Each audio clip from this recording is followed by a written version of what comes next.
呢條片我哋會解 HKDSE Core Mathematics 啦，2022年 Paper 1嘅第13題。咁呢條係關於 mensuration 嘅題目。而家話俾你聽咧，有兩個 metal sphere 啦，咁然後咧個 ratio of surface area of smaller 嘅 sphere 咧，比起 larger 嗰個咧係4:9，然後話俾你聽大嗰個嘅 radius 咧係9嘅。咁然後叫你揾咧細嗰個嘅volume。好啦，咁我哋先畫一畫幅圖先啦，一個細嘅 ，OK， 我哋叫佢 R 啦。然後咧有個大嘅，咁然後咧佢就係9cm。好啦，我哋先用 method 1去處理啦。咁就係 let R be 個 radius of smaller sphere， 跟住就係咧 R 除翻9啦嘅 square 就會得嚟翻4除9。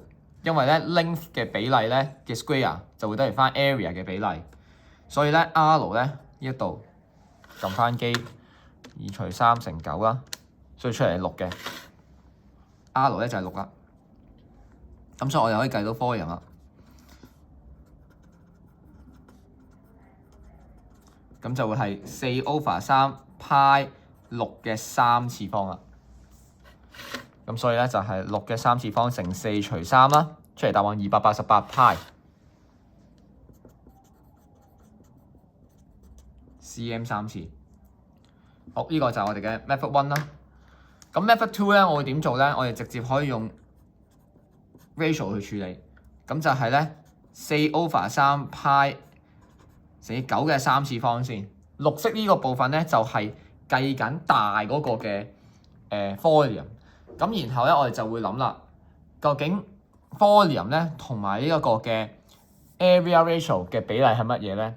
咁就係 area 嘅3次方 ，OK 就會等於翻咧你 volume 嘅 square 啊嘛，所以我哋會再乘翻 square root 4/9嘅3次啦。咁咧都會得嚟翻咧288派嘅 cm 3次。好。咁到 part B 咯喎，咁佢就話咧將呢兩個嘅 sphere 咧溶咗佢，咁然後咧就 form 成兩個咧cone啊 circular cone， 咁然後咧就叫 A 同 B 嘅，大 A 大 B 啦，咁咧俾咗個 A 嘅 height 同 radius 你，就係10咧同6嘅分別地。好，咁然後咧我哋先畫一畫幅圖啦，即係佢溶咗佢就變咗一個咧叫做 A， 咁個 radius 係6啦 ，height 咧就係10，咁然後啊 B 咧。就會係個 base radius 我哋知道就係12。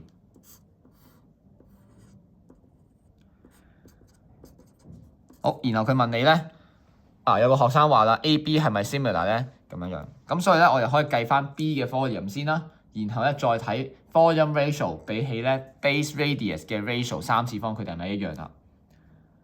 好，咁我哋所以首先計咗 volume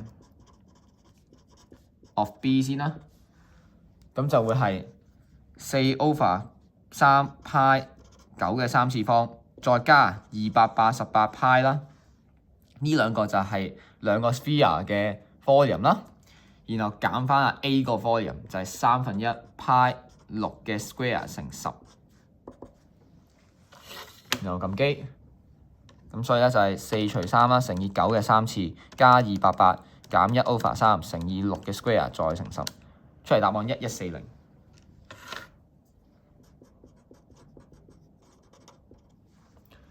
好，跟住然後咧就睇 volume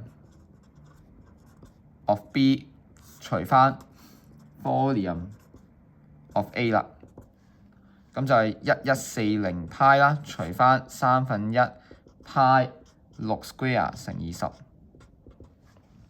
咁啊將呢個數，我哋將計數機呢個數啦 ，answer 除翻1除3乘以6嘅 square 乘10，出嚟9.5，即係19/2。好，然後計完 volume ratio 啦，我哋咧再計翻 base radius 嘅 ratio， 但係要寫翻3次方嘅，咁即係咧12/6嘅3次，即係等於8，但8咧唔等於翻19/2喎，所以就佢哋唔係 similar 啦。